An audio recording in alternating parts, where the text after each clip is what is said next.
अस्सलामुअलैकुम। मोहम्मद अज़हर सिद्दीक अपने YouTube channel के साथ हाजिर खिदमत है।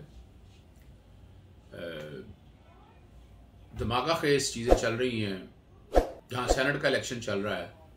साथ साथ एक और ख़बर पहले मैं शेयर करूँगा। सेनेट के कॉन्टेक्स्ट में वो मैं रात कर चुका हूँ, मैं ओपिनियन दे बैठा हूँ कि सादत संजरानी जीत रहे हैं और कितने वोटों से जीत रहे हैं। मैंने वो क्लैरिटी के साथ एक एक चीज़ आपके साथ शेयर कर दी है। चैनल सब्सक्राइब आप कर रहे हैं, बेल आइकॉन भी साथ आप क्लिक कर दें तो आप तक सारी लेटेस्ट इन्फॉर्मेशन आप तक पहुंच जाएगी। आज वो खुफिया कैमरे का एक ड्रामा शुरू किया, यानी असल में पीटीआई वालों ने वो जो स्टिंग ऑपरेशन किया या यूसुफ रज़ाक गिलानी के हवाले से एक्सपोज करने को किया, तो ये तो पुराने वतीरे इनके थे ना, इस तरह की वीडियो बनाना, ये सारा ड्रामाबाजी तो आपको पता है ना, PMLN करती आई है। ये उनका एक वतीरा है, उनका एक तरीका है, वारदात है। और वहाँ वो असल में वो समझ रहे थे कि वोट तोड़ लिए हैं पीटीआई के, वो तो वोट शायद टूट नहीं पाए सेनेट के हवाले से। वो बहुत मुश्किल है उनके लिए, क्योंकि सेनेट में बड़ी छोटी सी तादाद है। MNA आपको पता बहुत बड़ी तादाद होती है, तो बहुत आसान है उनके लिए। मसाइल ये हैं कि उनके अपने जो वोटर हैं ना, उनका क्या बनेगा।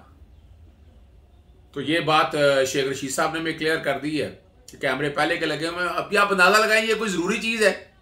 लेकिन एक और मैं ब्रेक कर दूं आपको, स्टिंग ऑपरेशन जो इन्होंने अब्दुल करीम वगैरह को खड़ा किया है ना, इन्होंने अपने ही बंदे ना प्लांट कर। अब किसको क्या पता है कौन बोल रहा है, कौन से नंबर से कॉल कर रहा है, और वो बंदे अननोन आदमी है ना।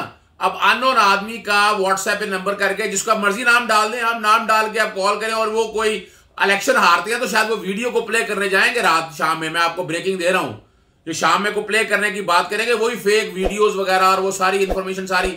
अब ये एक नैरेटिव बिल्ड कर रहा है ना। अब अवाम को तो पता नहीं है कि सच क्या है, अवाम ने तो वो आवाज देखनी है। अब आवाज किसकी है? वो आवाज इनके अपने प्लांटेड बंदों को बैठ के रिकॉर्डिंग करके। अब अंदाजा लगाए ना, यानी हर एक बंदे को फोन करना, और वो इतना तेज तो हो नहीं सकता ना कि रिकॉर्डिंग भी नोट कर ले। तो ये मैं आपके लिए एक ब्रेकिंग दे रहा हूं, ये रिकॉर्ड में रखिएगा।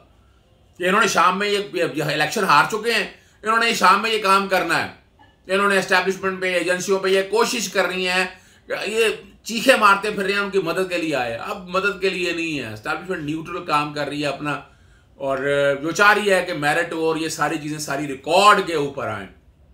तो दिन बुरे हैं, और याद रखिएगा खबर मैंने आपको ये भी दे दी है। आपको सेनेट के इलेक्शन जीतने की मैं खबर कल की दे बैठा हूं, लेकिन अगली जो खबर है कि ये रात में जब इलेक्शन हारने के बाद ये को वीडियो लीक करेंगे। अब उसकी वीडियो की ऑथेंटिसिटी क्या है, वो क्या लेना है, क्या कंसर्न है, nobody is interested in it. लेकिन अब जो पागल अवाम है, माजरत के साथ पागल से मुराद मेरे लफ्ज़ ऐसा ये नहीं है कि अब मैं जो ख़ास तौर के इनके लोग हैं वो कट एंड पेस्ट वाले, 5th जनरेशन वॉर वाले, और वो लोग जो है ना इसको अपने एंगल से देखते हैं और सोचते हैं और अपने नैरेटिव से, अपने माइंड से लेकर चलते हैं। वो ये नहीं देखते। वो किसी मेरी माँ का कहती थी कि किसी ने क्या कि कान कुत्ता लेके भज गया, कान देखा नहीं और कुत्ते के पीछे भजना शुरू कर दिया। हमारी मिनसल कौम के हवाले से ज़्यादातर लोगों का यही ओपिनियन है कि वो चीज़ उस तक आ गई, उसने उसकी तहकीक नहीं करनी है और इसी बात पे कट एंड पेस्ट पे चलना है कि वो बात वो ठीक कर रहा है। और अगली जो बात मैं आपके सामने रखने लगा वो बड़ा अहम इशू है। आपने देखा होगा हमजा शरीफ जो है ना, हमजा शहबाज शरीफ जरा खामोश नजर आ रहे हैं पिक्चर में। मरीम नवाज झूठ का पलंदा, वही इल्ज़ामात, वही पुराना वतीरा। और फिर एक बड़ी ज़बरदस्त बात है कि नवाज शरीफ साहब जिस तरह की तकारीर कर रहे हैं, और ये जो सोशल मीडिया पे चल रहा है, FIA खामोश क्यों बैठा है, prevention of electronic crime act के तहत पर्चा क्यों दर्ज नहीं होता, ट्वीट पे चल रहा है। पाकिस्तान टेलीकम्युनिकेशन अथॉरिटी क्या कर रही है, टिकटॉक पे बैन लगा है। तो इस तरह इन तकारीर पे नहीं आना चाहिए। और वो जो दिल चाहे जिस तरह की बातें वो कर रहा है, वहां बैठ के भगौड़ा है, भागा हुआ है। अभी तो टीवी चैनल पे पाबंदी है, लेकिन ये तो तरीकाकार है, बिल्कुल अताफ हुसैन वाला स्टाइल है। ये रोकना चाहिए, ये कोई तरीका नहीं है। इस पर बड़ी तवज्जो के साथ गुफ्तगू आनी चाहिए। जो अगली खबर देने वाली बात है, जो मैं बात कर रहा था कि हमजा शहबाज शरीफ खामोश। याद रखिएगा, ये छोटे मियाँ बड़े मियाँ, सुभान अल्लाह, तोता मैना की कहानी, ये हमें नैरेटिव बनाया जा रहा है। ये अंदर से सारे ये एक हैं, ये मिले हुए हैं, करप्शन में लिथड़े हुए लोग हैं ना। करप्शन और करप्ट प्रैक्टिस के हवाले से हमजा की अपनी ज़मानत हो चुकी है, और वो इस कोशिश में किस तरह शहबाज शरीफ साहब की ज़मानत हो जाए और वो बाहर आ जाए। उनके कंसर्न है उनकी बीमारी के कॉन्टेक्स्ट में। आखिर जेल एक बहुत मुश्किल अमल है, जैसे भी है प्रिविलेज है इनको पार्लियामेंटेरियन उनका, जब मर्जी प्रोटेक्शन ऑर्डर आते हैं आराम से चले जाते हैं। लेकिन आम आदमी कैदी के लिए क्या मसाइल है किसी ने नहीं सोचा, किसी सियासतदानों ने जब से पाकिस्तान बना ये नहीं सोचा कि आम बंदे के मसाइल क्या हैं।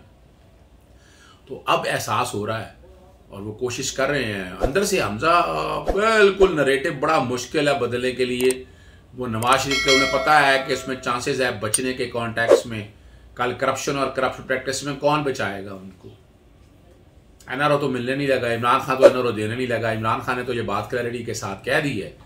अब वो फोकस कर रहे हैं शहबाज शरीफ साहब की बेल के कॉन्टेक्स्ट में कि वो बेल उनकी हो जाए। और उनके ट्रायल आपके सामने बड़ी तेज़ी से चल रहे हैं, बड़ा मुश्किल है, बहुत एविडेंस मौजूद है। जितना मर्जी कहते रहें, आज 56 कंपनियों का केस लाहौर हाई कोर्ट में लगा रहा था। बड़े पर्टिनेंट सवाल उठाए हैं हाई कोर्ट ने, बहुत पर्टिनेंट सवाल हैं जस्टिस आयशा मलिक के पास। 56 कंपनियां मैंने चैलेंज की थी कि ये कंपनियां कैसे बनी, लोकल गवर्नमेंट की मौजूदगी में ये कंपनियां बन नहीं सकती थी। अब ये वो सारी चीज़ें हैं जो रिकॉर्ड के ऊपर हैं और ऑडिट इनका हुआ नहीं। ऑडिट जनरल ने क्या रोल प्ले किया, कई सवाल पोज कर दिए और अप्रैल के पहले हफ्ते में वो समाअत मुलतवी हो चुकी है। अब वो रिकॉर्ड पे सारी चीज़ें आ चुकी हैं। तो बड़ा मुश्किल है शहबाज शरीफ साहब के लिए इन करप्शन या करप्ट प्रैक्टिस में सजाएं हो रही है, जैसे नवाज शरीफ साहब को सजा हो चुकी है और वो आगे चलने नहीं दे रहे। अपीलें पेंडिंग पड़ी हुई हैं उनके ना आने की वजह से। एब्सकॉन्डर वो डिक्लेयर हो चुके हैं और लाहौर हाई कोर्ट में आज तक वो मामला पेंडिंग पड़ा हुआ है। जो 4 हफ्ते के लिए गए थे, मार्च 2020 में केस लगना था, अभी तक वो केस लगा नहीं है। आपके सामने है चीज़ें सारी रिकॉर्ड के ऊपर है। हमजा बैकडोर डिप्लोमेसी से काम चला रहे हैं। वो चाहते हैं किस तरह उनके वालिद बाहर आ जाएं और उसके लिए वो कोशिशें उनकी चल रही हैं। वो किस हद तक कामयाब होते हैं वो अलग है, लेकिन ये हमें किसी खुश फहमी में नहीं रहना चाहिए। ये मीम से शीन निकल रहा है या नून से शीन निकल रहा है, ये बड़ा मुश्किल काम नजर आता है बज़ाहिर। हो भी सकता है, लेकिन अभी मैं नहीं समझता, ना मैं देख रहा हूँ कि ऐसे कोई हालात है या ऐसी कोई पॉसिबिलिटी है या ऐसे कोई चांस बन रहा है। बहुत मुश्किल वक्त है। हमजा ने बहरहाल एक वक्त गुजारा है जेल के अंदर, रिकॉर्ड की बात है। मरीम नवाज साहब तो बर्दाश्त ही नहीं कर पाई थी। कैप्टन सफदर का हाल आपने देख लिया था। नवाज शरीफ साहब क्या हाल हुआ आप सब ने देख लिया। उनको तो वीआईपी सर्विसेज मिली हुई थी जेल में, बी क्लास या ए क्लास की फैसिलिटीज़ ये लोग एंजॉय करते हैं। इन्हें इनसे क्या कंसर्न, इन्हें कोई लेना देना नहीं चीज़ों के साथ। इन्हें कंसर्न है अपने कामों से, अपने एडवांटेजेस से जो ये लेना चाहते हैं। और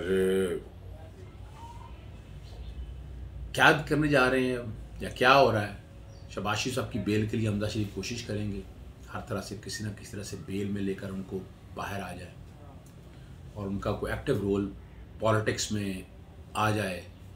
और जो कोई भी एक एक भाई चढ़ाई करते रखे, दूसरा ठंडा किए रखे, ये एक तरीकाकार पॉलिटिक्स का, सियासत यही गंद का नाम है। इसी गंद को हम सियासत कहते हैं। इसके लिए वो प्लानिंग चल रही है उनकी और इसी पे वो चलना चाहते हैं और रिज़ल्ट लेना चाहते हैं। सेनेट के इलेक्शन में भी देखा जाए, उन्हें अंदाज़ा था इस बात का कि हार है, शोर डालते फिर रहे हैं। गवर्नमेंट बड़े आराम से बैठी हुई है। गवर्नमेंट को नज़र आ रहा है कि इलेक्शन जीत चुके हैं, सेनेट का इलेक्शन उनके हाथ में, डिप्टी चेयरमैन का इलेक्शन उनके हाथ में, खिलाफ तवक्को, ये सारी चीज़ें अब रिकॉर्ड में आ चुकी हैं। और वो एक अलग बात है। मैंने आर्टिकल 226 के हवाले से भी आपको बात क्लियर कर दी थी। किसी ने फिर सवाल मेरे से पूछा था तो मैं इस वीलॉग में वो भी जवाब देता चलूँ। आर्टिकल 226 में आज शोर डाला है ना कि कैमरे को लगे हैं, खुफिया बैलेट भी। ये तो क्या चाह रहे थे ओपन बैलेट से हो जाए, तो आज कैमरों पे परेशान क्यों हो गए? और मैंने वाज़ेह कहा था कि आर्टिकल 226 बात कर रहा है कि खुफिया यानी सीक्रेट बैलेट से इलेक्शन होने हैं। और आज इसको आप ओपन बैलेट से करना चाहेंगे तो वो आईन पाकिस्तान 1973 की खिलाफ वर्जी होगी और आर्टिकल 6 लग सकता है अगर आप आइन तोड़ेंगे ना।